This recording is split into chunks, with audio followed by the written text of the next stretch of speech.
This is Nightly Business Report with Tyler Matheson and Sue Herrera. Head scratcher. The unemployment rate drops and workers got a raise. So why did stocks fall so sharply? Where the jobs are, why some in-demand, high-paying positions are out of this world. And heavy lifting. Meet the man who's cutting down on workplace injuries with his bright idea and growing business. All that and more tonight on Nightly Business Report for Friday, February 5th. Good evening, everyone. I'm Sharon Epperson, in tonight for Sue Herrera. And I'm Tyler Matheson. Welcome, everybody. Well, the unemployment rate falls below 5%, but we begin tonight with the steep sell-off in stocks.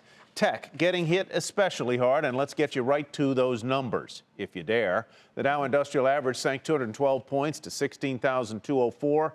NASDAQ dropped 146, more than 3%, and the S&P 500 fell 35. Bad day, bad week, with all of the major indexes lower. NASDAQ lost more than 5%, as you see right there. Some say today's decline was in response to the jobs report. Some pundits think the numbers make a March interest rate hike likelier. But as Bob Pisani reports, there's much more to it than that, and it could spell trouble for the bulls. Another lousy day for the markets. What's the problem today? Today there was a lot of attention to new tech and social media names like LinkedIn and Tableau Software and Splunk and Workday. They were all down dramatically. The issue? The concern is new tech companies may have lower growth rates than everybody is assuming. That's a killer if you're a growth company. Now, for months, we've watched energy and materials and global industrials weaker on concerns about oil oversupply and slower global growth. But there's something else going on right now. We're seeing signs that the weakness is spreading out to new tech companies, like I mentioned, but also to broader names. So big consumer discretionary names like Home Depot, Starbucks, Nike, Under Armour. They were all down 3 to 5% today. Traders are rushing to buy defensive names like AT&T and Verizon. Both of them were at 52-week highs today. So what's happened to the rallies? What happened to last Friday? Remember the Dow rallied 400 points?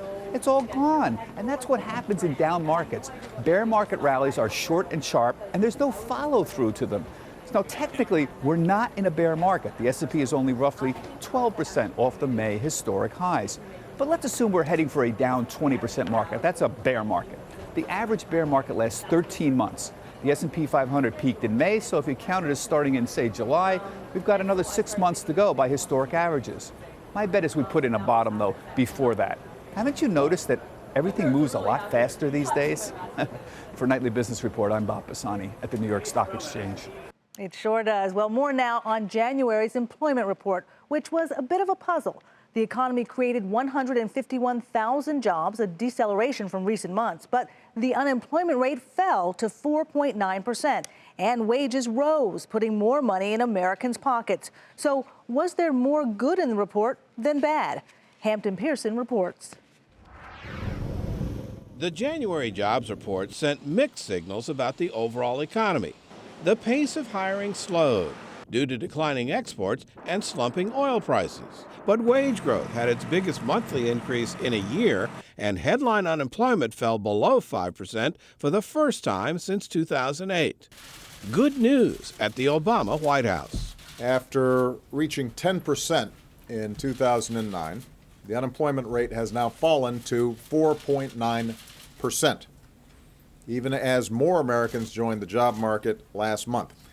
So this is the first time that the unemployment rate has dipped below 5% in almost 8 years. For the last 3 months, job growth has averaged 231,000 per month, even with the January drop-off. Companies stepped up hiring in manufacturing, retail, and food services, while cutting workers in transportation along with education. Average hourly earnings, now just over $25 an hour, are up 2.5% for the last 12 months. More people who've been sitting on the sidelines came back into the workforce, improving the labor force participation rate. We're running out of slack. There are not unemployed and underemployed people, so this job growth is going to slow by definition. While the data may dampen concerns about a recession, some analysts say it increases the possibility of more rate hikes from the Fed. It certainly was a very disappointing report, but it's very unlikely that one moderate headline is enough to derail the Fed from their intended pathway of continued rate increases throughout the year. I think we come into this with a growing fear of global recession, a growing fear of a U.S. recession, and I think this report just really calmed those fears down. Next week, Fed Chair Janet Yellen will have a chance to address market concerns when she delivers the Fed's semi-annual report to Congress on monetary policy and the economy. For Nightly Business Report, I'm Hampton Pearson in Washington. Darryl Cronk joins us now to talk more about today's jobs report and the market. He's president of Wells Fargo Investment Institute. Darryl, welcome. Good to have you with us. I'm going to go back to something your associate Jim Paulson said, and that is that this report seemed to calm whatever fears there were about a possible U.S. recession down quite a bit. If that's the case, why did the stock market go down so much? Yeah, it's a great point, Tyler. I agree with Jim that the report does calm the fears of recession. This was actually a much stronger report on a lot of the metrics than I think the headline number suggested. But to your point, stocks again kind of faded. They faded somewhat orderly today. There was not robust selling or panic selling. But I think stocks will continue to trade off of where the price of oil goes. And we had oil back down another 2.5% today. Darryl, it seems the the gains that we saw were pretty evenly distributed throughout the economy. What do you think this means in terms of what the Federal Reserve will do? Will they be on hold now, or do you think they're going to raise rates this year? Well, we don't think this one report changes the path of the Federal Reserve. Certainly, economic data as a whole has downshifted in the month of January. And I think this report shows a little bit of that, too, although what we really did was pulled forward some job growth in the month of December and gave a little bit of it back in January. So if you balance the two reports out, we really have about 200,000 jobs on average for the economy. Again, it doesn't change the path of the Fed. The Fed has been pretty consistent with the idea that they're on a gradual pace, they're data dependent.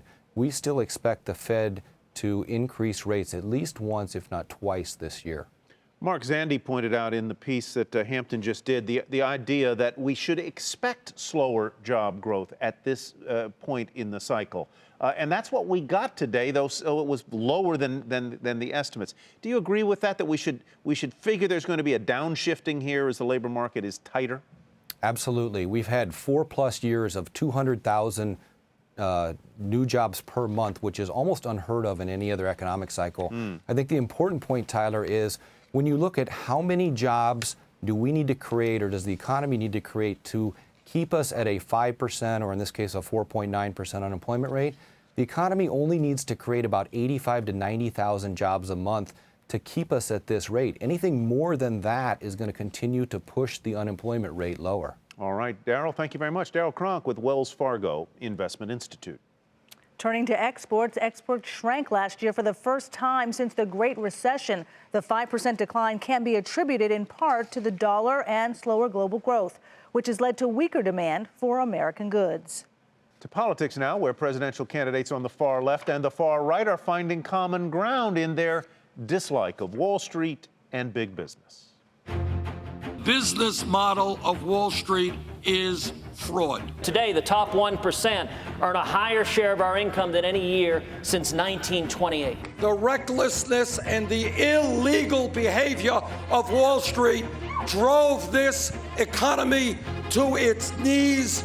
Big government benefits the wealthy, and the people who are getting hammered are small businesses. Goldman Sachs was one of those companies whose illegal activity helped destroy our economy. The big banks were in the room with the Democrats writing Dodd-Frank.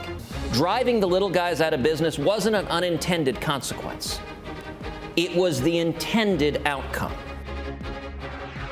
John Harwood comes to us now from Manchester, New Hampshire, where the primary takes place next week. John, how unusual is it to see the far left and the far right doing the same thing, obviously from different positions, bashing big banks, bashing big business? It's unique in modern history, Tyler, and the reason it's happening is because of changes in both our economy and our politics. Remember, we became comfortable during most of the 20th century with a division of Republicans as the party of business, Democrats as the party of the working person. Well, that's changed. Republicans are much more reliant now on blue-collar votes, maybe initially attracted to that party because of cultural issues, a lot of conservative Christians like the ones who supported Ted Cruz in Iowa. But working-class voters in this economy have not been faring well, and so you're hearing it from Bernie Sanders on the Democratic side and the left, Ted Cruz on the Republican side on the right. So, John, to reach out to these working-class voters, how much has Hillary Clinton had to change her approach to Wall Street? Well, she has followed events and followed Bernie Sanders in toughening her rhetoric about Wall Street. She says that her plan on regulating Wall Street is actually tougher than Bernie Sanders, even as he accuses her of being in Wall Street's pockets because of all the money that she has accepted from Wall Street, and because of her husband's centrist record. This is something that there's sometimes a gap between the rhetoric and the actual policy, because Hillary Clinton, I think, remains a mainstream Democrat in terms of her policy proposals, but Democrats and Republicans alike are condemning businesses for, say, their tax inversion strategies. This is something that is relatively recent in terms of how common it's been, and Hillary Clinton is jumping on that, as are Republicans in Congress in the campaign trail. John, very quickly, how soon do we get down to a final four on the Republican side? I think post-New Hampshire, Tyler, is when we really see the winnowing process. You've got a bunch of people competing in for the same slots in this race. You know, you've got the outsiders, that's both Trump and Cruz. They're splitting that vote. And on the so-called establishment, more mainstream side, you've got Rubio, Bush, Kasich, Christie, all of those. That's going to sort out in New Hampshire because the lower-ranking candidates are not going to be able to raise the money, not going to be able to continue. John Harwood in Manchester, New Hampshire for us tonight. And still ahead, the right stuff on this Employment Friday. We will tell you about one of the most difficult jobs to land. Boy, does that look fun.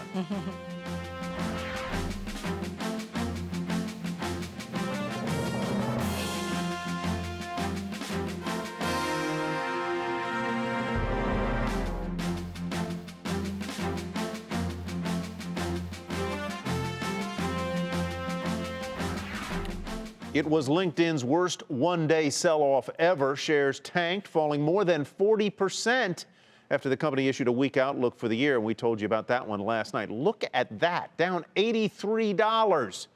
But not all internet companies have the same sour forecast, although lots of them are selling off hard. Julia Borston tells us what's working for some, what's not working for others. While Facebook and Google soared the days after their better-than-expected earnings results thanks to exploding mobile ad revenue, not all internet giants are faring so well. It's a dark day for LinkedIn, the company warning about a number of headwinds, including the impact of weakness in Europe, the Middle East, and Asia hitting subscription growth, and a warning that ad revenue growth won't be as strong as it has recently. What made LinkedIn a premium company in terms of valuation was that predictability of the top line. Without that, you're basically going to be trading just like any old internet company. And with declining, decelerating growth, the stock is going to trade accordingly. Though LinkedIn was once praised for its 3 diverse revenue streams, now each of them is facing challenges. And LinkedIn's efforts to build an ad business outside its platform faces growing competition from Facebook and Google. Analysts say LinkedIn is wise to transition away from reliance on less valuable display ads, which are also dragging on Yahoo's results, and towards more valuable sponsored updates. But when advertisers are choosing where to put their dollars, the ad networks Facebook and Google have so successfully grown are more appealing than ever. When you think about spending in general, advertising spend as a percentage of GDP has been 1% to 2%, for history. And that's not something that's going to change. And when you think about the migration of dollars from analog to digital, there's only 2 companies really out there that have the scale benefits, and that's Facebook and Google. And while Facebook and Google traded lower following LinkedIn's dismal move, Chalkmark says that's unwarranted. They're in very different positions as consumers, businesses, and advertisers move their dollars online. For a Nightly Business Report, I'm Julia Borston in Los Angeles. And now to our market monitor who likes big technology names despite recent weakness in the sector. He's Michael Muscio, portfolio manager at FBB Capital Partners, a wealth management firm. Michael, thank you very much. Last time you were on in July, you recommended Danaher, that's down 1.5%, United Healthcare, which is down 9%, and Cerner, which is down 20%. Now, taking a look at what you like now, moving from healthcare to technology. Why do you say that Microsoft might be the way to go? Yeah, so Microsoft, it's not well known, but is growing their cloud-based business, and right now they're actually number 2 behind Amazon Web Services. So the company is growing. They're growing sales. They're growing profitability, and in an environment where we saw what happened with LinkedIn and some of these higher valuation tech companies, some of these stable, steady Eddie companies are growing at a good pace and returning capital to shareholders, and Microsoft is doing that. Your second pick is another one of these little tiny companies that nobody's heard of, Michael, Apple. Sure. Yep. Yeah. So Apple's, we're in the middle of kind of an off product period for the company. We've seen this with this stock before, where it gets cheap.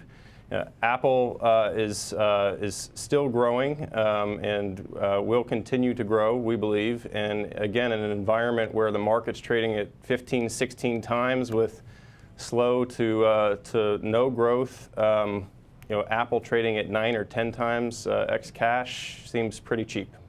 Now, another one that you like is one that you say has a new CFO and new management team that is going to continue its growth. Why do you like Google?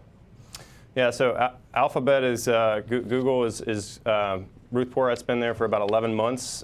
Since she has arrived, she's put in some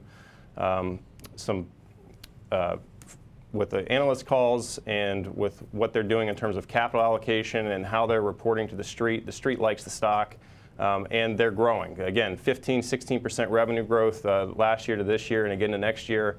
The stock, they're returning capital to shareholders, so we still like where Alphabet has to go from here. You know, Michael, I looked at the 5 stocks in the NASDAQ 100 that contributed the greatest point loss this week, and you picked 3 of them here: Microsoft, Apple, Google, Facebook, and Amazon were the others. Why are these very good, growing, blue chip tech stocks getting sold off so heavily? Yeah, I think you have the baby being thrown out with the bathwater a bit. I mean, there is a scarcity. There's actually, Tyler, a scarcity in the technology space for growth at a reasonable price or at a decent multiple. And so you saw LinkedIn today. You've seen these really high valuations come way down. I would include Amazon in that in that category. And then you saw Google on Tuesday have a great number, stock traded to 808 and to whatever it traded down to today. Nothing's changed. So we'd rather be in names like that than others that still have really high multiples. Well, Michael, many of these names are some of the most widely held in folks' 401k plans, in their mutual funds and everything. So I guess you're saying to hold on to them. Thank you so much for your insights. Michael Muscio with FBB Capital Partners. And moving on, Tyson Foods shares hit a record today. Believe that on this down day? That's where we begin tonight's market focus. The meat processor reported better than expected earnings for its first quarter, also raised its 2016 guidance results, helped by a sharp drop in feed costs. Shares surged 10% to $57.10. Wow. Weyerhaeuser reported a 64% decline in profit for its latest quarter. The reason? Weak sales in its wood products segment, and the company controls nearly 7 million acres of forests in the U.S. Shares fell almost 7%, $23.99 to close there. Steelmaker ArcelorMittal is issuing shares worth $3 billion in an effort to strengthen its finances. The company suffered a nearly $8 billion loss last year as a result of the plunge in commodity prices. Shares of ArcelorMittal were down more than 9% to $3.73. Profit and revenue at cosmetic company Estee Lauder beat analyst estimates, thanks in part to strong online sales of its makeup and hair care brands. The company also raised its sales forecast for 2016. Shares gained more than 4.5% to $90.99. On this Jobs Friday, we look at a profession that is simply out of this world. In a couple of months, a select few will be chosen as the newest crop of astronauts at NASA. Mary Thompson went to Houston to find out just how hard it is to land one of these jobs.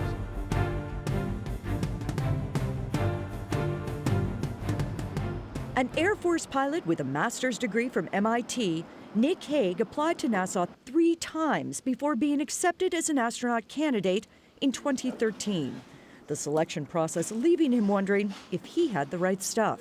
I felt like I was the least qualified person at the table. Now, after 2 years of training, Hague sees how his education, professional, and military experience in Iraq led to a future in space. Those are experiences where you show that you can operate in a stressful environment You can put your safety, your security in the hands of others, and they can depend on you for the same. Through February 18th, NASA's accepting online applications for its 2016 class. We're on track, I think, to have a record number of applications this time. Out of the more than 6,000 applications expected, NASA's Ann Romer says 8 to 14 candidates will be chosen, all armed with a minimum 3 years professional experience, an ability to lead and to follow, and the first tool an astronaut needs. We're looking for a degree in the right field of science, math, or engineering. Candidates who are paid between $66,000 to $140,000 a year, depending on their experience, go through a 2-year training program to prepare for life in space, with its 16-hour workdays and mandatory 2-hour workouts. I'm supposed to run with this? On the ground, astronaut candidates jog, or in my case, walk, as they will in space, tethered to bungee cords to keep them in place on the treadmill, and lift weights on resistance machines to maintain bone density. Along with the physical, candidates learn the mechanical. You got it. Simulators like this one, training them to capture incoming cargo ships for the International Space Station, or ISS. What I am doing now is I'm getting ready for a virtual extravehicular activity, better known as a spacewalk. This is done in a virtual reality lab, where candidates use gloves embedded with sensors to prepare for 6-hour spacewalks where handrails get them around the virtual station. Oh, wait a minute, I've got it now. But as Haig says, a future job with the global crew of the ISS requires more than just mechanical and physical skills. Learning Russian at the age of 40 is a challenge. And, it's a challenge to this day. Another challenge, waiting to fly. It may be 3 to 5 years before astronauts get their chance in space, spending the years in between in supporting roles on the ground. In Houston, I'm Mary Thompson for Nightly Business Report. Coming up, athletes in the workplace. How a bright idea to reduce the risk of injury on the job became a successful, fast-growing business.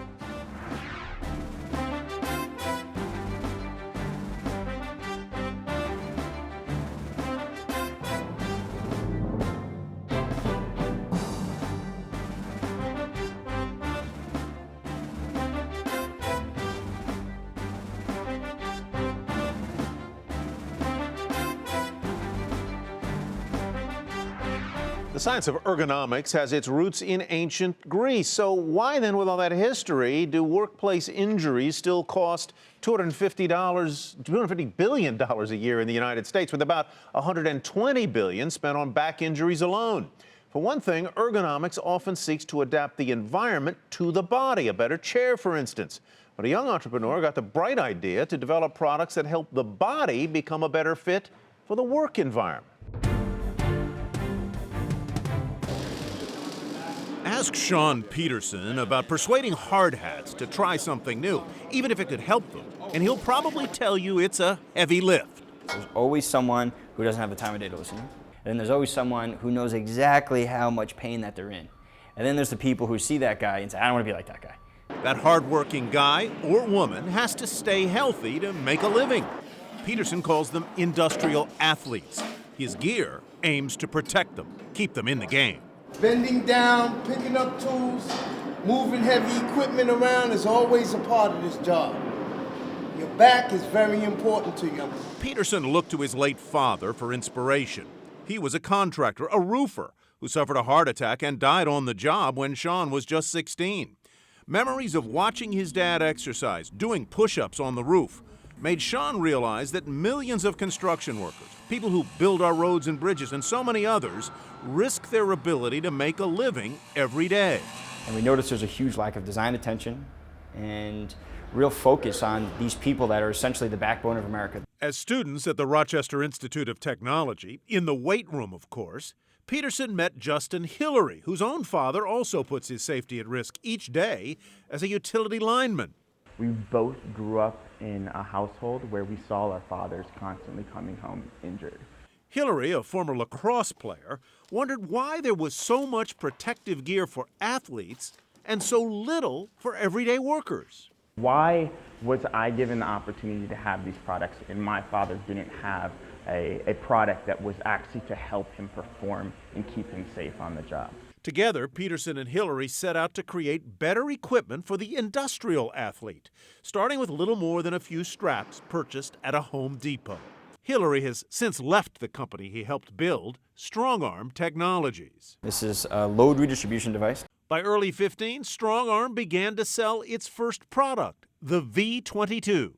It's a simple-looking harness, but it took years of job site feedback, input from ergonomic specialists as far away as Sweden, and hundreds of thousands of dollars in business plan competition winnings to develop a pulley system that uses the force of the load that's being carried to tighten or loosen the harness. That adds support through the shoulders, neck, and spine. It'll pull back on my shoulders, and it's going to give me that perfect neutral spine that you're looking for when lifting. Now, workers building its new office at the Brooklyn Navy Yard are trying out a lighter version, the Flex. It helps me turn my whole body, and it keeps me level in a way that I won't hurt myself. StrongArm Technologies. When JustWorks honored StrongArm as its startup of the month at Brooklyn's Barclays Center back in November, Peterson saw an opportunity. This week, the team that converts the court used by the NBA's Nets to ice used by the NHL's Islanders, well, they began trying the Flex. You're part of a team, and if you're not strong, that means that somebody else got to pick up the slack. Industrial athletes building an athletic court, it's kind of the coolest juxtaposition ever. Another StrongArm product, the Ergo Hug, provides leverage to help nurses lift patients, aiming to reduce the 35,000 nursing injuries that cause employees to miss time on the job every year. By September, after just 9 months on the market, the industrial giant 3M bought a minority stake. StrongArm's 2016 sales are expected to top $3 million, but in just 1 month, the company says it is more than halfway there. Peterson says 3M's presence validates his heavy lift. To see them going home with less pain, that's what keeps you going. Bright idea, bright kid. StrongArm has been selling to retailers who in turn sell in bulk to businesses that are paying anywhere from about $200 to $700, depending which item and how many they're buying. Well, that is Nightly Business Report for tonight. I'm Sharon Epperson. Thanks so much for watching. And thanks from me as well. I'm Tyler Matheson. Have a great evening, everybody, and we will see you on Monday.